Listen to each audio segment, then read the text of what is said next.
ଓମ୍ ଶାନ୍ତି। 8 April 2025ର ପ୍ରାତଃ ମୁରଲୀ। ଶିବ ଭଗବାନଙ୍କର ମଧୁର ମହାବାକ୍ୟ। ଶିବ ବାବା କହୁଛନ୍ତି, ମିଠେ ବଚେ, ଏହି ସଙ୍ଗମ ଯୁଗ ହିଁ ସର୍ବୋତ୍ତମ ଯୁଗ ଅଟେ। ଏହି ଯୁଗରେ ହିଁ ତୁମେ ଆତ୍ମାମାନେ ପରମାତ୍ମା ପିତାଙ୍କ ସହିତ ମିଳନ କରୁଛ। ଏହା ହିଁ ହେଉଛି ପ୍ରକୃତ କୁମ୍ଭମେଳା। ଏହି ସଙ୍ଗମ ଯୁଗ ହିଁ ସର୍ବୋତ୍ତମ ଯୁଗ ଅଟେ।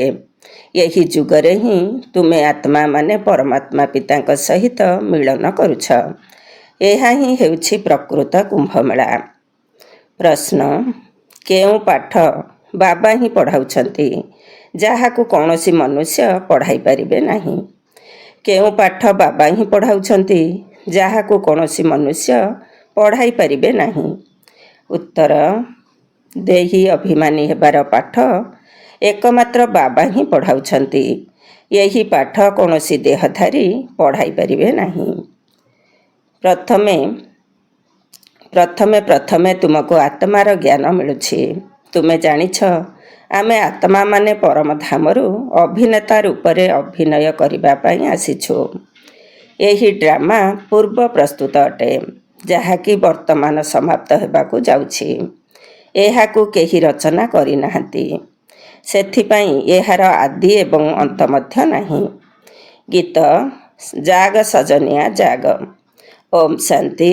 ପିଲାମାନେ ଏହି ଗୀତ ତ ଅନେକ ଥର ଶୁଣିଥିବେ। ସାଜନ ଅର୍ଥାତ୍ ପତି ସଜନୀ ଅର୍ଥାତ୍ ପତ୍ନୀମାନଙ୍କୁ କହୁଛନ୍ତି। ଯେତେବେଳେ ସିଏ ଶରୀରରେ ଆସୁଛନ୍ତି, ତାଙ୍କୁ ସାଜନ ବୋଲି କୁହାଯାଉଛି। ନଚେତ ସେ ପିତା, ତୁମେ ସନ୍ତାନ ଅଟ। ତୁମେ ସବୁ ଭକ୍ତିନୀ ଅଟ। ଭଗବାନଙ୍କୁ ମନେ ପକାଉଛ। କନ୍ୟା ନିଜର ବରକୁ ମନେ ପକାଇଥାଏ। ସମସ୍ତଙ୍କର ପ୍ରେମିକ ବା ବର ହେଉଛନ୍ତି ଜଣେ। ସେ ଆସି ପିଲାମାନଙ୍କୁ ବୁଝାଉଛନ୍ତି, ଏବେ ଜାଗ୍ରତ ହୁଅ। ନୂଆ ଯୁଗ ଆସୁଛି। ନୂଆ ଅର୍ଥାତ୍ ନୂଆ ଦୁନିଆ ସତ୍ୟଯୁଗ। କଳିଯୁଗ ହେଉଛି ପୁରୁଣା ଦୁନିଆ। ଏବେ ବାବା ଆସିଛନ୍ତି, ତୁମକୁ ସ୍ୱର୍ଗବାସୀ କରୁଛନ୍ତି। କୌଣସି ମନୁଷ୍ୟ ତ କହିପାରିବେ ନାହିଁ ଯେ ମୁଁ ତୁମକୁ ସ୍ୱର୍ଗବାସୀ କରୁଛି। ସନ୍ନ୍ୟାସୀ ତ ସ୍ୱର୍ଗ ଏବଂ ନର୍କକୁ ବିଲକୁଲ ଜାଣିନାହାନ୍ତି। ଯେପରି ଅନ୍ୟ ସବୁ ଧର୍ମ ରହିଛି, ସେହିପରି ସନ୍ନ୍ୟାସୀମାନଙ୍କର ମଧ୍ୟ ଅନ୍ୟ ଏକ ଧର୍ମ ଅଛି। ତାହା କୌଣସି ଆଦି ସନାତନ ଦେବୀ ଦେବତା ଧର୍ମ ନୁହେଁ। ଆଦି ସନାତନ ଦେବୀ ଦେବତା ଧର୍ମ ଭଗବାନ ହିଁ ଆସି ସ୍ଥାପନା କରୁଛନ୍ତି। ଯେଉଁମାନେ ନର୍କବାସୀ ହୋଇଯାଇଛନ୍ତି, ସେହିମାନେ ହିଁ ପୁଣି ସତ୍ୟଯୁଗୀ ସ୍ୱର୍ଗବାସୀ ହେଉଛନ୍ତି। ଏବେ ତୁମେମାନେ ନର୍କବାସୀ ନୁହଁ। ଏବେ ତୁମେ ସଙ୍ଗମ ଯୁଗରେ ଅଛ। ସତ୍ୟଯୁଗ ଏବଂ କଳିଯୁଗର ମଝିରେ ହିଁ ସଙ୍ଗମ ହୋଇଥାଏ। ସଙ୍ଗମରେ ହିଁ ସ୍ୱର୍ଗବାସୀ ହେବା ପାଇଁ ତୁମେ ପୁରୁଷାର୍ଥ କରୁଛ। ସେଥିପାଇଁ ସଙ୍ଗମ ଯୁଗର ମହିମା ରହିଛି।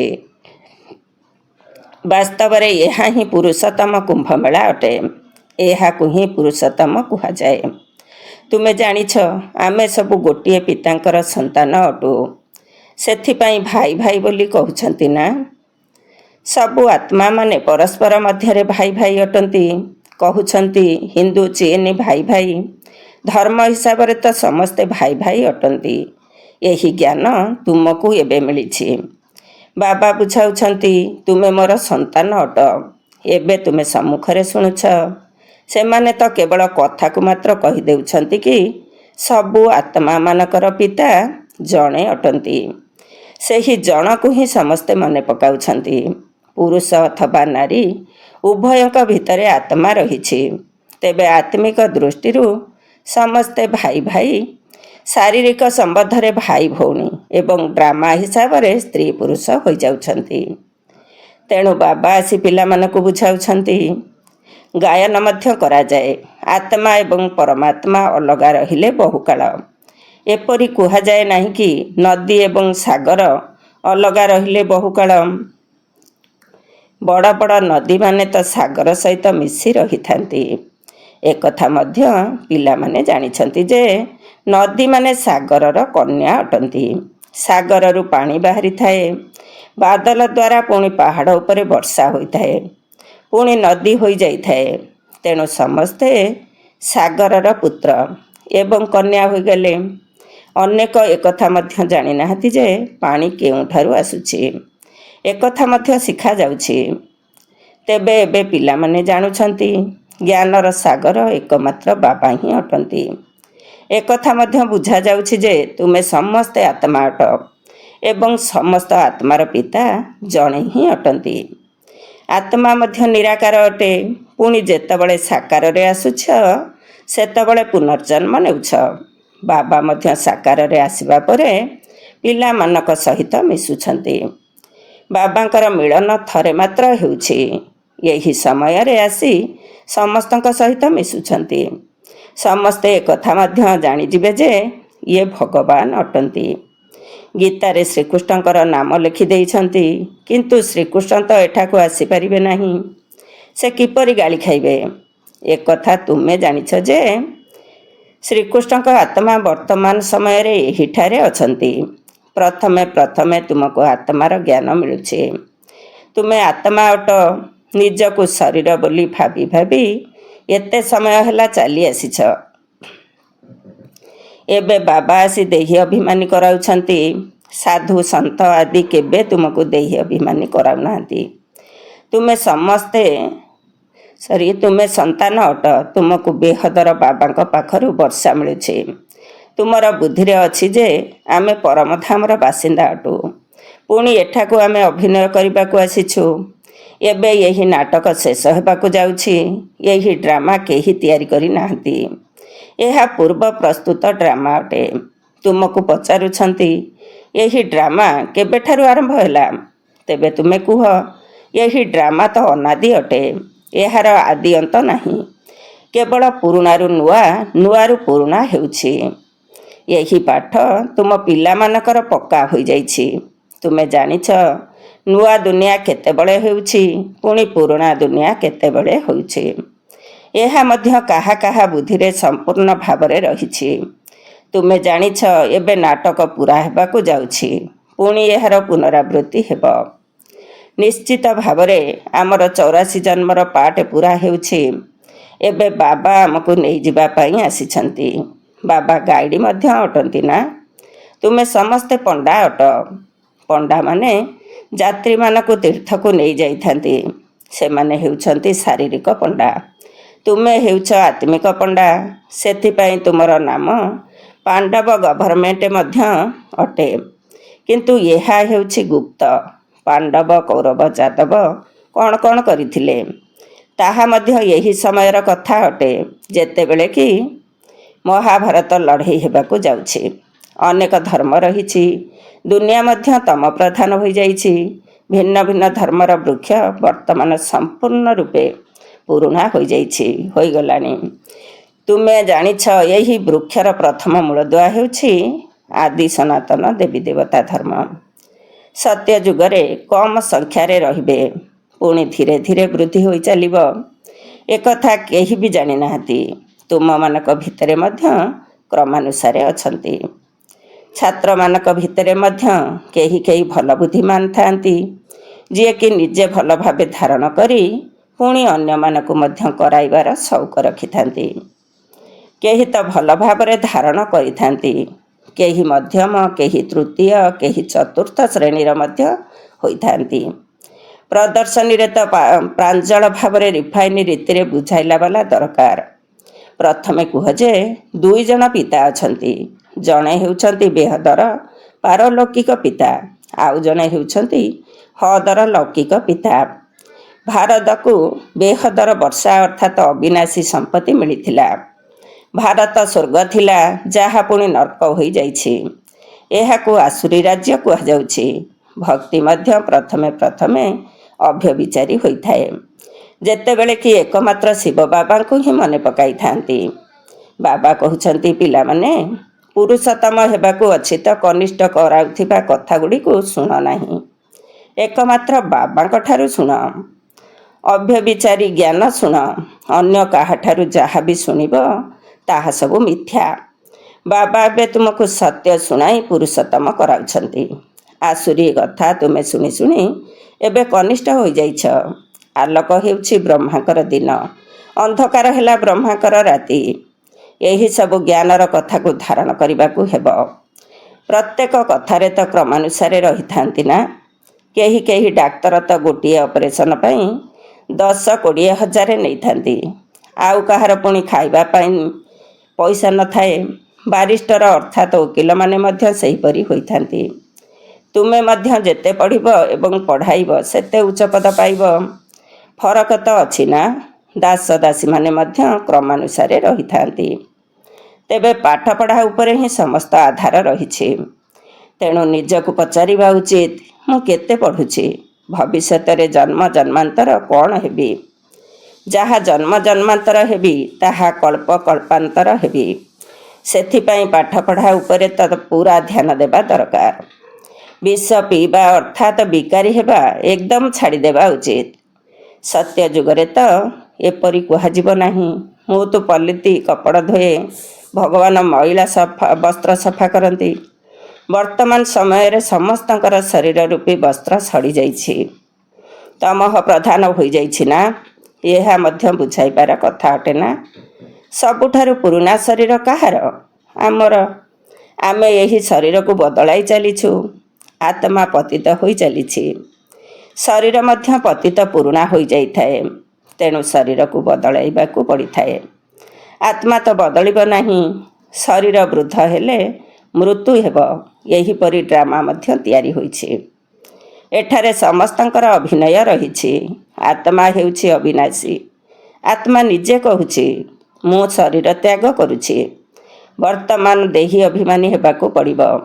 ଏବେ ସବୁ ମନୁଷ୍ୟ ଦେହ ଅଭିମାନୀ ଅଟନ୍ତି। ଅଧାକଳ୍ପ ଦେହ ଅଭିମାନୀ ହେଉଛନ୍ତି ଏବଂ ଅଧାକଳ୍ପ ଦେହୀ ଅଭିମାନୀ ହେଉଛନ୍ତି। ଦେହୀ ଅଭିମାନୀ ହୋଇଥିବା କାରଣରୁ ସତ୍ୟଯୁଗର ଦେବତାମାନଙ୍କୁ ମୋହଜିତର ଉପାଧି ମିଳିଛି। କାହିଁକି ନା ସେଠାରେ ଜାଣିଥାନ୍ତି ଯେ ଆମେ ହେଉଛୁ ଆତ୍ମା। ଏବେ ଏହି ଶରୀର ଛାଡ଼ି ଅନ୍ୟ ଏକ ନେବୁ। ମୋହଜିତି ରାଜାଙ୍କର ମଧ୍ୟ କାହାଣୀ ଅଛି ନା।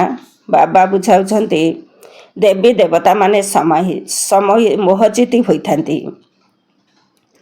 ଖୁସି ଖୁସିରେ ଗୋଟିଏ ଶରୀର ଛାଡ଼ି ଆଉ ଗୋଟିଏ ନେଇଥାନ୍ତି। ପିଲାମାନଙ୍କୁ ଏହିସବୁ ଜ୍ଞାନ ଏବେ ବାବାଙ୍କ ଦ୍ୱାରା ମିଳୁଛି। ତୁମେ ହିଁ ଚକ୍ର ଲଗାଇ ଏବେ ପୁଣି ଆସି ମିଶୁଛ। ଯେଉଁମାନେ ଅନ୍ୟ ସବୁ ଧର୍ମକୁ ସ୍ଥାନାନ୍ତରିତ ହୋଇଯାଇଛନ୍ତି ସେମାନେ ମଧ୍ୟ ପୁଣି ଆସି ମିଶିବେ। ନିଜର ଯାହା କିଛି ବର୍ଷା ପାଇବାର ଅଛି ତାହା ଆସି ନେବେ। ଧର୍ମ ହିଁ ବଦଳିଗଲା ନା। ଜଣା ନାହିଁ କେତେ ସମୟ ହେବ ସେହି ଧର୍ମକୁ ଚାଲି ଯାଇଛନ୍ତି। 2-3 ଜନ୍ମ ନେଇଥିବେ। କାହାକୁ ହିନ୍ଦୁରୁ ମୁସଲମାନ କରିଦେଉଛନ୍ତି। ତେବେ ସେ ସେହି ଧର୍ମରେ ଆସି ଚାଲିବେ। ପୁଣି ଶେଷରେ ଏଠାକୁ ଅର୍ଥାତ୍ ଏହି ବ୍ରାହ୍ମଣ ଧର୍ମକୁ ଆସିଯିବେ। ଏହା ମଧ୍ୟ ବହୁତ ବିସ୍ତାରର କଥା। ବାବା କହୁଛନ୍ତି, ଯଦି ଏତେ କଥା ମନେ ନ ପକାଇ ପାରୁଛ ତେବେ ନିଜକୁ କେବଳ ବାବାଙ୍କର ସନ୍ତାନ ବୋଲି ତ ଭାବ। ଏକଥା ଭଲ ଭଲ ପିଲାମାନେ ମଧ୍ୟ ଭୁଲି ଯାଉଛନ୍ତି। ବାବାଙ୍କୁ ମନେ ପକାଉ ନାହାନ୍ତି। ମାୟା ଏକଥାକୁ ଭୁଲାଇ ଦେଉଛି। ତୁମେ ମଧ୍ୟ ପୂର୍ବରୁ ମାୟାର ଚେଲା ଥିଲ ନା। ଏବେ ଈଶ୍ୱରଙ୍କର ହୋଇଛ। ଏହା ମଧ୍ୟ ଡ୍ରାମାରେ ପାର୍ଟ ରହିଛି। ନିଜକୁ ଆତ୍ମା ଭାବି ବାବାଙ୍କୁ ମନେ ପକାଇବାକୁ ହେବ। ଯେତେବେଳେ ତୁମେ ଆତ୍ମା ମାନେ ପ୍ରଥମେ ଶରୀରକୁ ଆସିଥିଲ ସେତେବେଳେ ପବିତ୍ର ଥିଲ। ପୁଣି ପୁନର୍ଜନ୍ମ ନେଇ ନେଇ ପତିତ ହୋଇଯାଇଛ। ଏବେ ପୁଣି ବାବା କହୁଛନ୍ତି ନଷ୍ଟ ମୋହା ହୁଅ। ନିଜର ଏହି ଶରୀର ପ୍ରତି ମଧ୍ୟ ମୋହ ରଖ ନାହିଁ। ଏବେ ତୁମ ପିଲାମାନଙ୍କୁ ଏହି ପୁରୁଣା ଦୁନିଆ ପ୍ରତି ବେହଦର ବୈରାଗ୍ୟ ଆସୁଛି। କାହିଁକି ନା ଏହି ଦୁନିଆରେ ସମସ୍ତେ ଜଣେ ଅନ୍ୟ ଜଣକୁ ଦୁଃଖ ଦେଉଛନ୍ତି। ସେଥିପାଇଁ ଏହି ପୁରୁଣା ଦୁନିଆକୁ ହିଁ ଭୁଲିଯାଅ। ଆମେ ଅଶରୀରୀ ଆସିଥିଲୁ, ପୁଣି ଏବେ ଅଶରୀରୀ ହୋଇ ଘରକୁ ଫେରିଯିବାକୁ ହେବ। ଏବେ ଏହି ଦୁନିଆ ହିଁ ଶେଷ ହୋଇଯିବ। ତମ ପ୍ରଧାନରୁ ଶତ ପ୍ରଧାନ ହେବା ପାଇଁ ବାବା କହୁଛନ୍ତି, ମୋତେ ମନେ ପକାଅ। କୃଷ୍ଣ ତ କହିପାରିବେ ନାହିଁ ଯେ ମୋତେ ମନେ ପକାଅ। ଶ୍ରୀକୃଷ୍ଣ ତ ସତ୍ୟ ଯୁଗରେ ରହିବେ। ବାବା ହିଁ କହୁଛନ୍ତି, ମୋତେ ତୁମେମାନେ ପତିତ ପାବନ ବୋଲି କହୁଥିଲ। ତେଣୁ ଏବେ ମୋତେ ମନେ ପକାଅ। ପବିତ୍ର ହେବା ପାଇଁ ମୁଁ ତୁମମାନଙ୍କୁ ଏହି ଉପାୟ ବତାଉଛି ଏବଂ କଳ୍ପ କଳ୍ପ ଏହି ଉପାୟ ବତାଇଥାଏ। ଯେବେ ଦୁନିଆ ପୁରୁଣା ହୋଇଯାଇଥାଏ ସେତେବେଳେ ଭଗବାନଙ୍କୁ ଆସିବାକୁ ପଡ଼ିଥାଏ। ମନୁଷ୍ୟମାନେ ଡ୍ରାମାର ଆୟୁଷକୁ ଲମ୍ବା ଚଉଡ଼ା କରିଦେଇଛନ୍ତି। ତେଣୁ ମନୁଷ୍ୟମାନେ ବିଲକୁଲ ଭୁଲି ଯାଇଛନ୍ତି। ଏବେ ତୁମେ ଜାଣିଛ, ଏହା ସଙ୍ଗମ ଯୁଗ ଅଟେ। ଏହା ହେଉଛି ପୁରୁଷୋତ୍ତମ ହେବାର ଯୁଗ। ମନୁଷ୍ୟମାନେ ତ ବିଲକୁଲ ଘୋର ଅନ୍ଧକାରରେ ପଡ଼ିଛନ୍ତି। ବର୍ତ୍ତମାନ ସମସ୍ତେ ତମଃ ପ୍ରଧାନ ହୋଇଯାଇଛନ୍ତି। ଏବେ ତୁମେ ତମଃ ପ୍ରଧାନରୁ ସତପ୍ରଧାନ ହେଉଛ। ତୁମେ ହିଁ ସବୁଠାରୁ ଅଧିକ ଭକ୍ତି କରିଛ। ଏବେ ଭକ୍ତି ମାର୍ଗ ଶେଷ ହେବାକୁ ଯାଉଛି। ମୃତ୍ୟୁ ଲୋକରେ ହିଁ ଭକ୍ତି ହୋଇଥାଏ। ପୁଣି ଆସିବ ଅମର ଲୋକ। ତୁମେମାନେ ବର୍ତ୍ତମାନ ସମୟରେ ଜ୍ଞାନ ନେଉଛ, ପୁଣି ଭକ୍ତିର ଚିହ୍ନବର୍ଣ୍ଣ ରହିବ ନାହିଁ। ହେ ଭଗବାନ, ହେ ରାମ, ଏସବୁ ଭକ୍ତିର ଶବ୍ଦ ଅଟେ। ଏଥିରେ କୌଣସି ଆବାଜ କରିବାର ନାହିଁ। ବାବା ଜ୍ଞାନର ସାଗର ଅଟନ୍ତି। ସିଏ କ'ଣ କିଛି ଆବାଜ କରୁଛନ୍ତି? ତାଙ୍କୁ ସୁଖ ଶାନ୍ତିର ସାଗର ବୋଲି କୁହାଯାଉଛି। ତେଣୁ ଶୁଣାଇବା ପାଇଁ ମଧ୍ୟ ତାଙ୍କୁ ଶରୀର ଦରକାର ନା? ଭଗବାନଙ୍କର ଭାଷା କ'ଣ, ଏ କଥା କେହି ଜାଣିନାହାନ୍ତି। ଏପରି ତ ନୁହେଁ ଯେ ବାବା ସବୁ ଭାଷାରେ କହିବେ।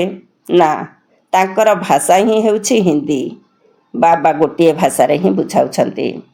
ପୁଣି ତୁମେମାନେ ଅନୁବାଦ କରି ବୁଝାଉଛ। ବିଦେଶୀ ଆଦି ଯିଏ ବି ଭେଟୁଛନ୍ତି, ତାଙ୍କୁ ବାବାଙ୍କର ପରିଚୟ ଦେବାକୁ ହେବ। ବାବା ଆଦି ସନାତନ ଦେବୀ ଦେବତା ଧର୍ମର ସ୍ଥାପନା କରୁଛନ୍ତି।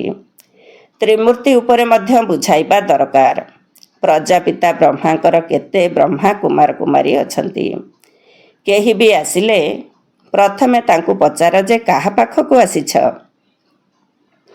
ବୋର୍ଡ଼ ତ ଲଗାଯାଇଛି, ପ୍ରଜାପିତା ଅର୍ଥାତ୍ ସେ ତ ରଚୟିତା ନୁହନ୍ତି। ରଚୟିତା ହୋଇଗଲେ ପ୍ରଜାପିତା ଅର୍ଥାତ୍ ସେ ତ ରଚୟିତା ହୋଇଗଲେ, କିନ୍ତୁ ତାଙ୍କୁ ଭଗବାନ କୁହାଯାଇପାରିବ ନାହିଁ। କେବଳ ନିରାକାରଙ୍କୁ ହିଁ ଭଗବାନ କୁହାଯାଇଥାଏ। ଏହି ବ୍ରହ୍ମା କୁମାର କୁମାରୀମାନେ ବ୍ରହ୍ମାଙ୍କର ସନ୍ତାନ ଅଟନ୍ତି।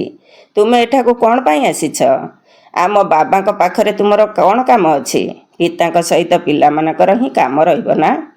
ଆମେ ବାବାଙ୍କୁ ଭଲ ଭାବରେ ଜାଣିଛୁ। ଗାୟନ ରହିଛି, ପୁତ୍ର ପିତାଙ୍କର ପ୍ରତ୍ୟକ୍ଷତା କରିଥାନ୍ତି।